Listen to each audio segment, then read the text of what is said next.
সুন্দর করে গুছাইতে হয়। সব এলোমেলো করে এক জায়গায় রাখলে ভালো দেখে না, পরিবেশটা খারাপ দেখে। সবগুলো ভরলাম।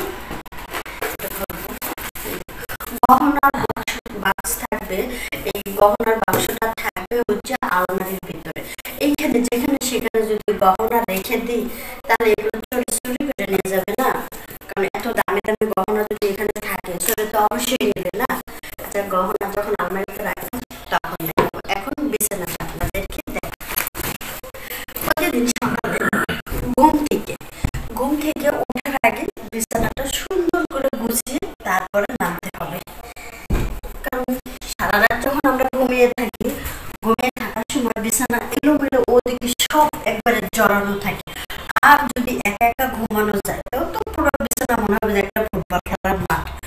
আর যদি পাশে স্বামী থাকে তাহলে তো বিছানা কথাই বলা যাবে না, মানে বিছানা কোন জিনিস কোন জায়গায় যে খুঁজে পাওয়া যাবে না। এই যে বালিশটা সুন্দর করে একটা রাখলাম, এর উপর আরেকটা রেখে দিলাম, কারণ দুইজন মানুষ ঘুমাইলে তিনটা বালিশ লাগে, আর অনেকে তো চারটে বালিশও লাগে। আমার তিনটা বালিশই চলে।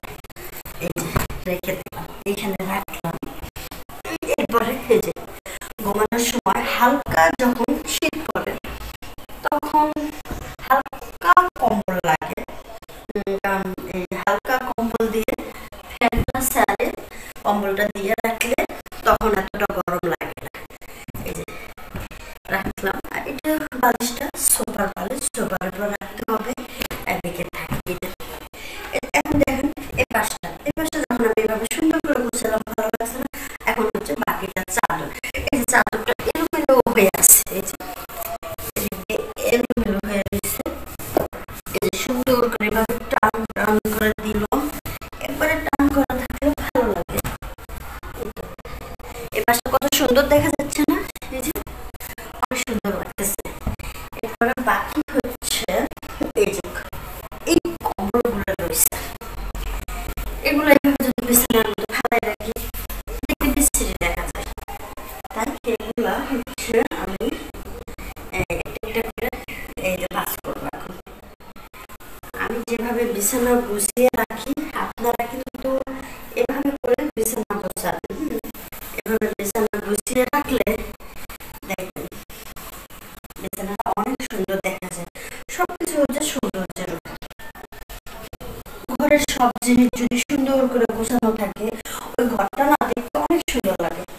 আর সব যদি এলোমেলো এদিকে একটা ওদিকে একটা ওদিকে একটা পড়ে থাকে ওই ঘরটা না ভালো দেখে না। অবশ্য তো ফ্যামিলি বাসা যেগুলো ওর সবসময় একটু গোছানো থাকলে ভালো লাগে। আর ব্যাচেলারদের রুমগুলো দেখলে ওর বাবা মনে হয় না যেখানে মানুষ থাকে, মনে হয় যে গরু ছাগলের ঘর। আর গরু ছাগলের ঘরও এর সাথে অনেক ভালো থাকে। আমার ঘরটি কিন্তু আপনাদের মনে হচ্ছে এই ঘরে কোনো মানুষ থাকে? এপাশে নোংরা, এপাশে ময়লা, এপাশে কতগুলো কাপড়। আসলে অনেক বড় সংসার তো, যার কারণে এক হাতে এত কাজ সামলাতে পারে না। যাই হোক, কিচেনে গেলাম, রান্না করলাম, রান্নার কাজ শেষ। রান্না শেষ করে এখন এই যে বিছানাটা গোছাবো। বিছানা গোছানো শেষ হয়ে গেলে ঘরটা সুন্দর করে ঝাড়ু দিব। ঝাড়ু দেবার পরে সুন্দর করে ফ্লোরটা মুছে ফেলবো। আপনাদেরকে দেখাবো ফ্লোরটা কিভাবে মুছতে হয়, ঘরটা কিভাবে ঝাড়ু দিতে হয়, এগুলো সব দেখাবো। আগে আপনাদেরকে দেখাই বিছানাটা গোছানোর জন্য। তো বন্ধুরা, আমার বিছানা গোছানো শেষ। এই একটা গোছানো হয়ে গেলে শেষ। তো আপনারা তো দেখলেন কিভাবে বিছানা গোছালাম। ঠিক এইভাবে আপনারা আমার মতো করে বিছানা গুছাবেন, দেখবেন আপনাদের বাসায়